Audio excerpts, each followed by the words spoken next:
Okay, my loves. I know there are a lot of you that are out there that are really wondering, how do I even set boundaries anymore? Maybe you didn't grow up with great boundaries. Maybe boundaries weren't really modeled well for you, or maybe you were told that you cannot have boundaries.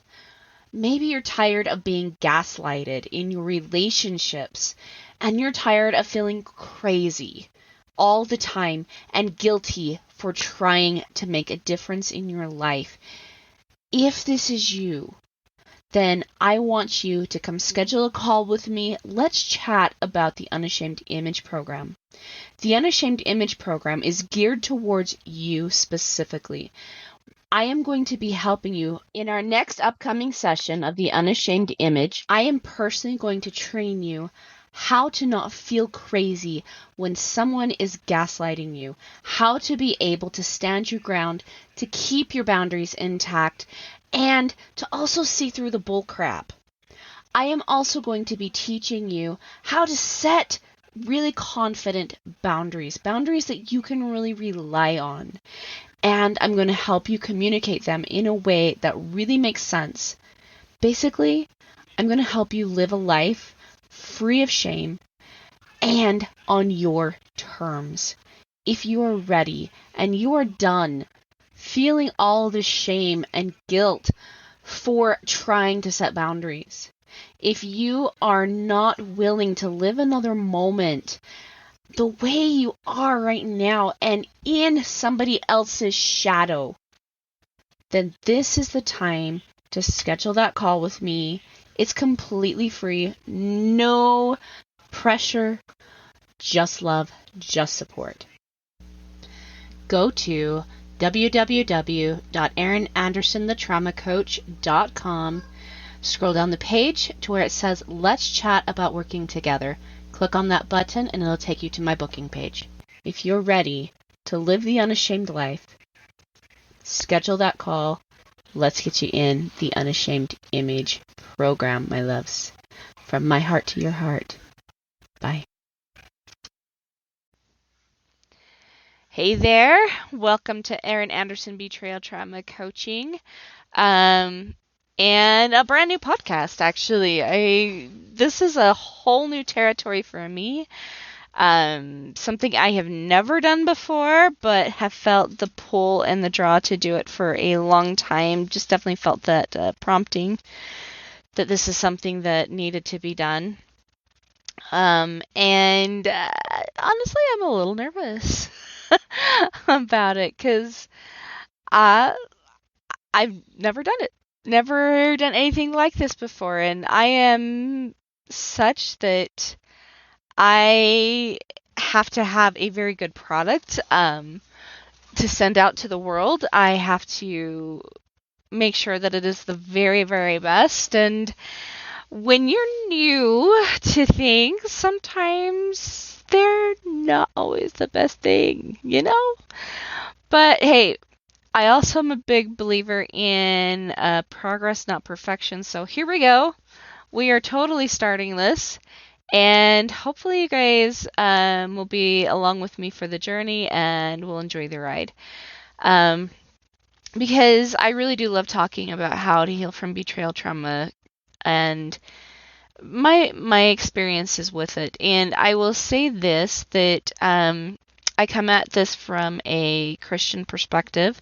I am a member of the Church of Jesus Christ of Latter-day Saints, and as such, am very Christian and make pretty well all of my decisions based upon that platform.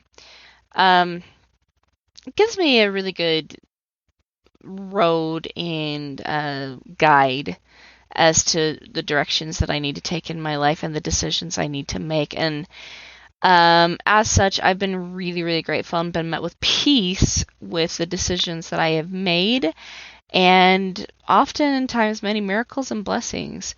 So if you're Christian, I mean, this is totally the podcast for you.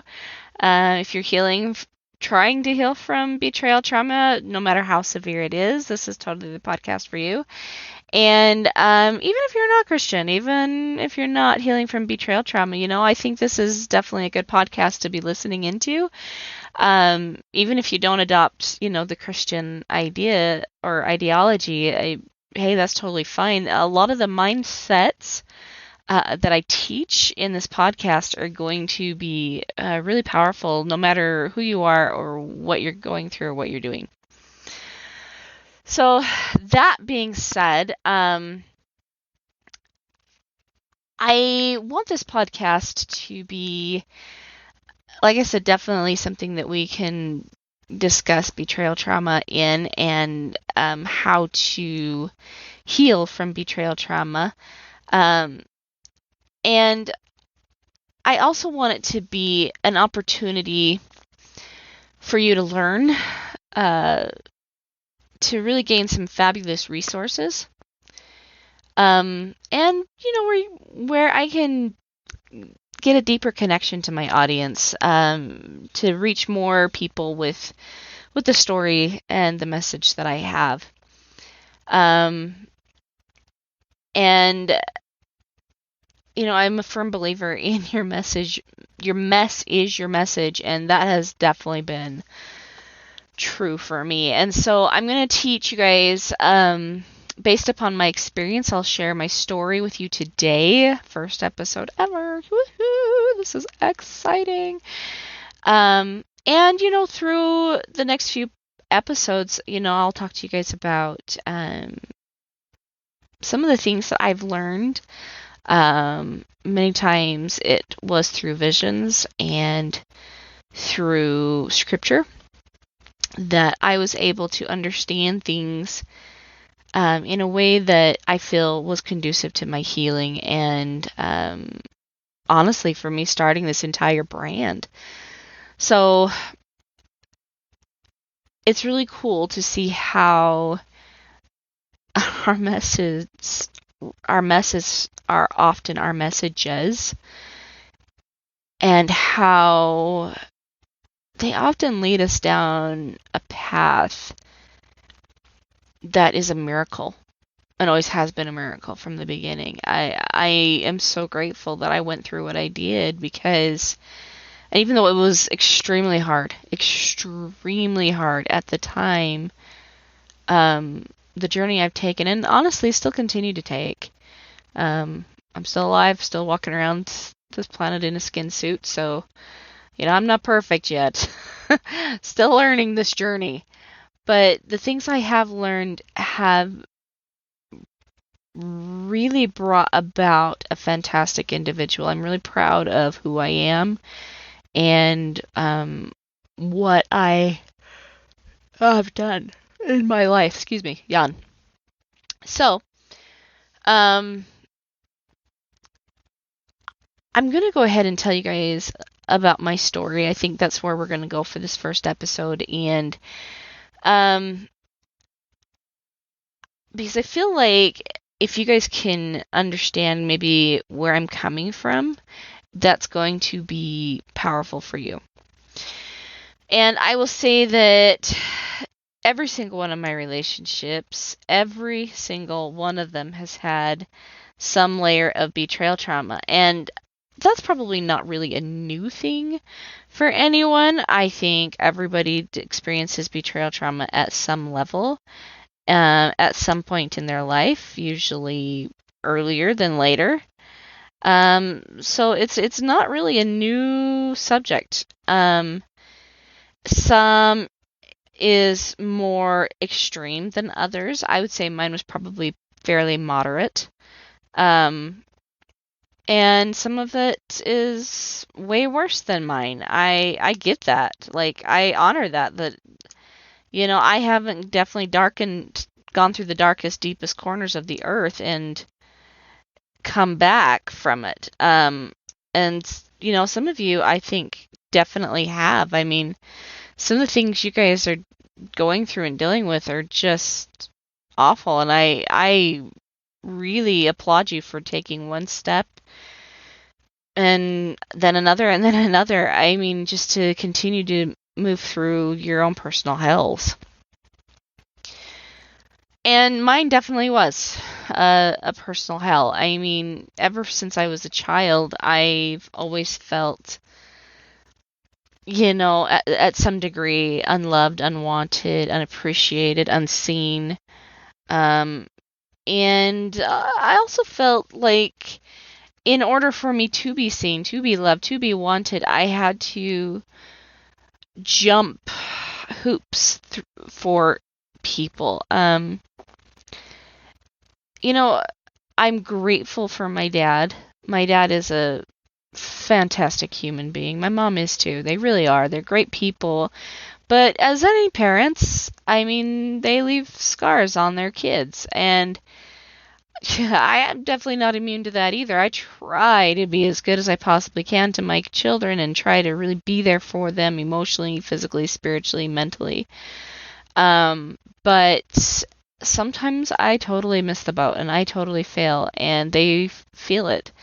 So not only am I not immune to being betrayed, but I'm not immune to betraying. I've definitely stepped into those shoes a couple of times in my life. And some of the people that I love the most have felt the effects of that. And I say that because I don't want, if something that like ever came back to the people that I truly do love, like my parents, I want it to be especially made known that I don't regret it. I don't regret anything I've ever had to go through with my relationships, not one single ounce. I think that they showed up for me exactly the way I needed them to. Because, if they hadn't, if the people in my life that had betrayed me hadn't done it, I don't feel like I would have had the need to turn to God like I did. I feel like it was exactly what I needed to be able to understand my mission and my purpose in this life. And my mission and my purpose is to teach truths. To teach truths to help people, especially in these times. I mean, good grief, with all the craziness that's happening in this world. I'm glad that I'm able to teach truth to the people I love and my clients and my students, whoever I teach. I wouldn't have that ability and I wouldn't have the compassion nor the perspectives I have without going through my own personal hell. So, no, I don't regret it one bit. I definitely suffered some abuse as a child, more at the hands of my mom than I did my dad. I always have looked up to my dad. I think he's just like I said, a fantastic human being. He's pretty darn close to a perfect father as far as I'm concerned. But my dad worked a lot to provide very well for me and my brother and my mom. And I think that left my mom with just a whole lot of stress trying to raise two kids. And my mom, bless her soul, hasn't ever really known how to deal with stress very well. And so, because of that stress, and because kids are kids and they do dumb stuff, because they're kids, none of us are immune to that. She never really knew how to handle that level of stress. And sometimes that got taken out on me and my brother in not very healthy ways. And then, you fast forward a few years, from my childhood to my teenage years. I mean, because I was so in the mentality that I had to be a people pleaser. I had to please people in order for me to get some influence up, like in this life, to influence them to maybe see my way of thinking. I often had people that would walk all over me when I was a teenager. And I even had, a fairly good confidence level when I was a teen. But I was bullied through school. Got to maybe ninth grade and realized that, I only allow bullies. I'm only bullied if I allow it. That might be another story from another podcast another day, but that was actually a really huge turning point for me in my life. And from then on, I really wasn't bullied, but I definitely was manipulated to do things that, I probably could have done without. Not that I was like a really rebellious kid or did anything stupid like smoking or drinking or, premarital sex or anything like that, but I definitely can look back and see like how I could have done things better as a teen. Hindsight's 20/20, right? But it really, I think this whole people-pleasing thing hit the fan when I was in my early 20s and looking to get married to my current husband, my sweet, sweet Ruben. He's my only husband. We've been married for 17 years, and marriage is work. I'll tell you what, it definitely is. You have to accept somebody with all their gimmicks and flaws. Now, let me put a little disclaimer here, okay? That is not to say that you accept somebody that's going to abuse you and abuse you and abuse you and abuse you. Yes, a porn addiction is to a degree abuse. And some of the things my husband did were probably abusive. But I've never felt like my life was in jeopardy. And so if you ever feel that unsafe, I would say that is something that, like, you don't compromise your safety for a relationship. You just don't. So, there's that disclaimer. For me, luckily, my husband, even though he's dealt with pornography, even though he's dealt with some pretty serious things that can definitely tank a marriage, he was never cruel. He's never been cruel to me, and I've never felt concerned for my safety. So, just years and years, 20 years of people pleasing turned into me really, really taking on the victim mentality and victim role. Because I felt like that was the only way I could, again, gain influence. Because I felt like if I could just influence him, if I could just control the situation, if I could just control my mom, control my grandma, control my husband, control my kids, control my neighbors, control my friends, then maybe, just maybe, things would change for my betterment. That maybe things would be better for me in the long run. And oh man, did I try. I tried so hard. And I can honestly say that it didn't work. I mean, it honestly made me more controlled by what other people were doing than the other way around. I was so consumed by how other people were treating me that I never took a moment to consider how I was treating myself. I was always expecting healing outside of me and never internally. And, God is so good. I'm so grateful for his intervention, because it was about 10 years ago. Like I said, my husband and I have been married for 17 years, so about 8 years into our marriage, I remember just hitting a brick wall, throwing my hands up into the air. I had had 3 boys at this point, and was pretty darn sick and tired of the porn. They had already been exposed to it.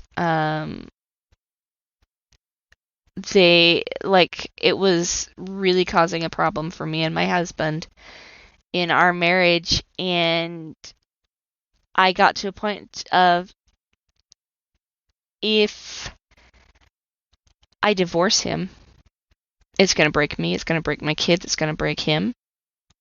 But if I stay, it's going to break me, it's going to break my kids, and it's going to break him. I mean, it was one of those danged if you do, danged if you don't moments, and I didn't like the way it was headed. It just felt terrible.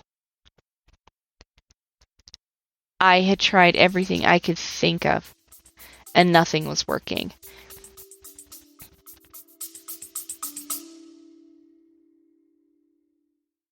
So how do you feel about boundaries? It's a legitimate question. A lot of people come to me really struggling with this concept. They often feel guilty for setting boundaries, or they're not sure about even what a boundary is.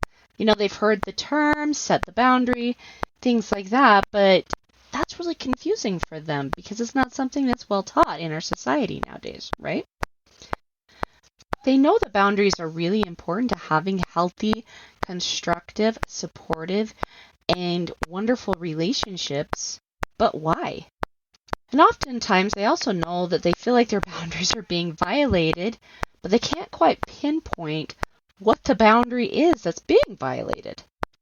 That's why I've created the Clarifying and Creating Your Boundaries free PDF.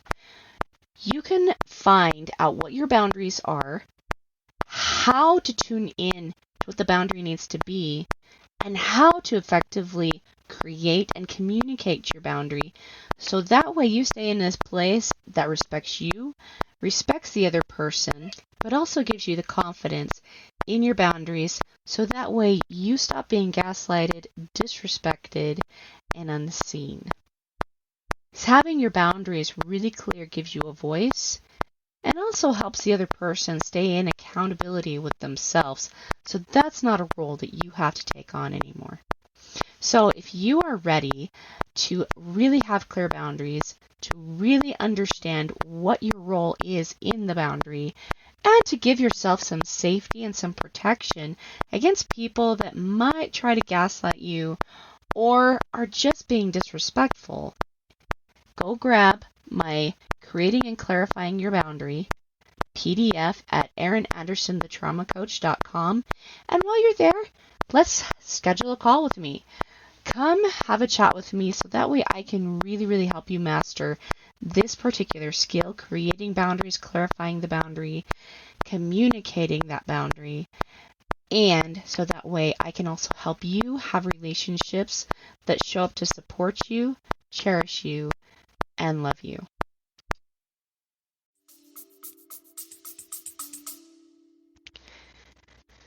And I hadn't even gotten to that point with my mom. I mean, I remember a time when I was in Idaho, and I had had 2 little boys at this point, and we were up there for a family thing, and it just ended up really, really terrible for me and my husband. We were being pushed around, controlled, coerced, bullied, and I finally was like ready to just disown my family completely and never have anything to do with them ever again. And I was so sick of it. I was just sick of my relationships showing up for me this way. And I came to God and I yelled and I screamed and I blamed him and I said, why the heck? And I didn't use that term specifically, but anyway, why the heck would you put me in this position? Like, why would you put me with these people? They don't love me. They don't care about me. They don't understand me. They don't see me. Why would you put me with these people? Like, do you hate me? I thought I was supposed to be your beloved child, but I have not felt love. I don't know what love is. I've never felt it. I've maybe felt it a little bit towards my own kids, but I'm even yelling and screaming at them because I'm so stressed. I'm so burnt out. I just don't have it in me anymore. What do you want me to do? What do you want me to do? How dare you leave me like this? Like, are you even real? And I screamed, and I screamed, and I screamed, and I screamed at the Lord. And after I had calmed down, I had the most amazing realization. See, I'd always thought that if I ever yelled and screamed at the Lord like that, that He would disown me, because that's what people did in my life. They turned their back on me, right? He didn't. I can honestly say that in that moment, I know there is a God, because I felt the most amazing love. After I had just let it all out, I felt a love that defied anything I'd ever experienced before, and heard very audibly the words, "Well, love, sweet one." That's what He calls me. He calls me sweet one. What have you tried? What have you tried to heal from this pain? And I told Him, I said, I've tried everything. I've tried everything. I have tried so desperately to try to save my marriage. I've tried so desperately to try to save my relationship with my mom. I just can't do it anymore. I have begged. I have pleaded. I threw a chair at my husband's head one time. That was not one of my better moments, to say the truth, but I did. And He said, okay, have you tried to heal? Have you really ever focused on your healing, sweet one? Sounds like you've put a lot of time, a lot of effort, a lot of passion into your trauma. But what would happen if you took that time, that effort, and that passion, instead focused it all on your healing? What would be your result then? I'd never thought of it like that. As I sat there, I marinated on that, and I'm going to invite you guys to do that too. If you're here listening for this, for betrayal trauma, marinate on that. How much time, how much effort, how much focus do you put on your pain? And what if you took that time, that effort, and that focus, and instead took it off of your pain and put it on your healing? What would be the result?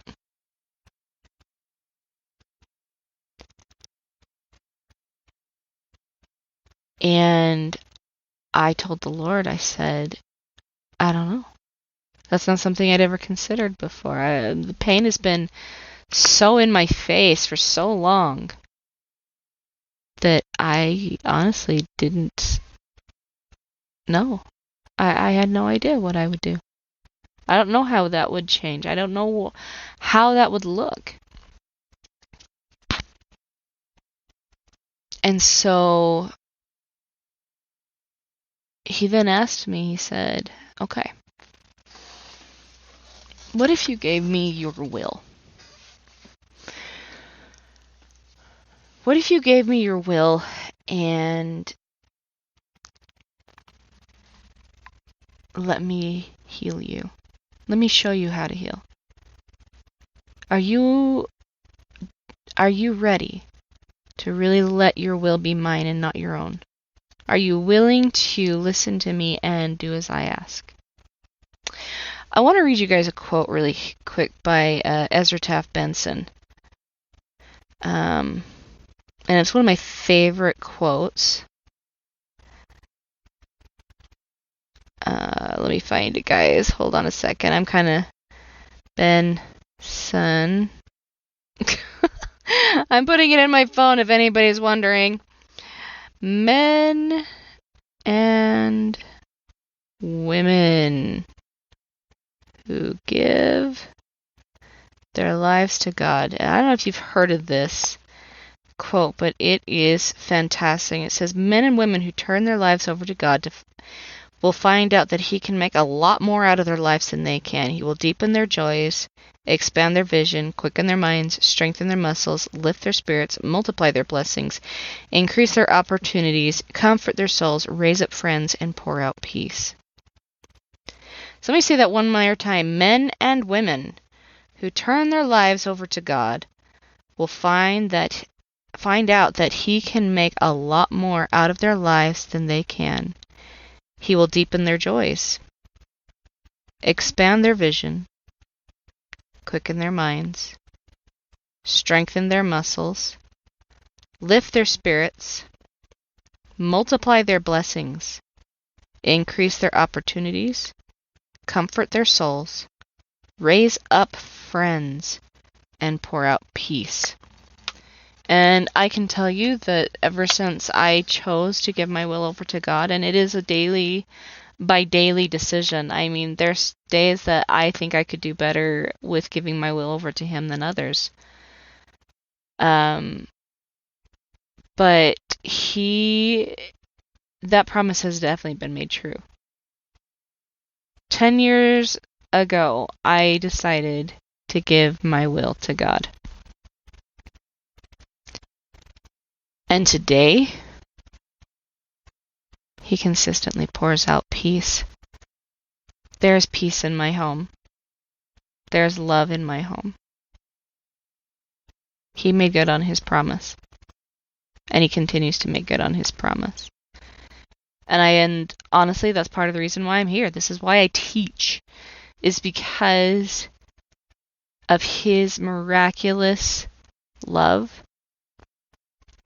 I feel like I owe Him, because I had been through therapy, guys. I'd been through counseling. I had done it all. And even though I learned some great tools and things, nothing made the difference like giving my life and giving my will over to Him. And so for that reason, that is why I am here. And He continues to bless me. My gifts, my talents, they have all been expanded and deepened because of Him. And my joy has never been anything I've ever experienced before in my life. And I realize now that I had to go through what I went through so that way I could turn to Him, have Him help me see who I truly am to Him, who He created the day He saw my intelligence and said, "This is my daughter."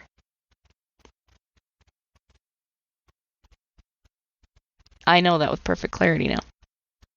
I know who I am in His eyes, and that is who I still and constantly strive to be.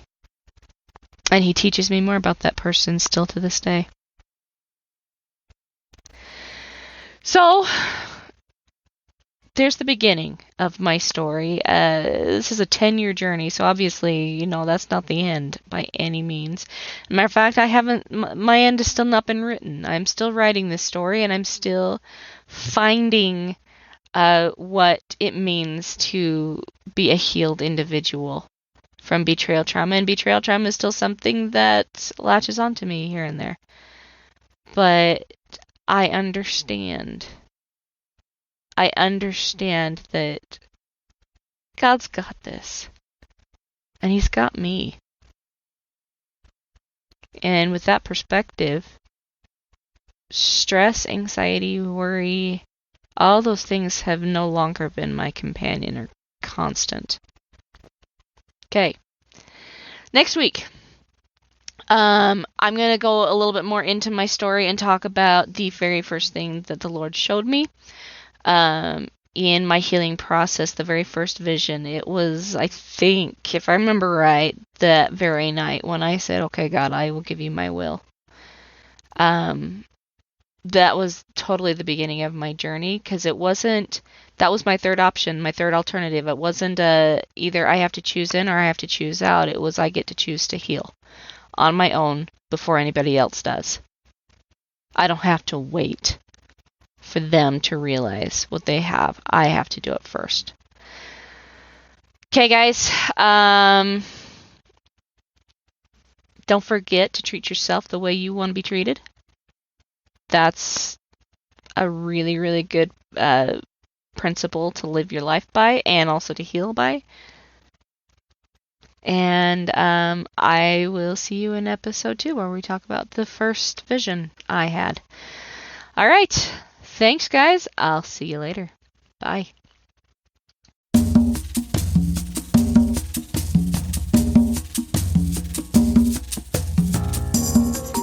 Hey guys, thanks so much for hanging out with me today and listening in on this podcasting episode. Don't forget to tune in next week.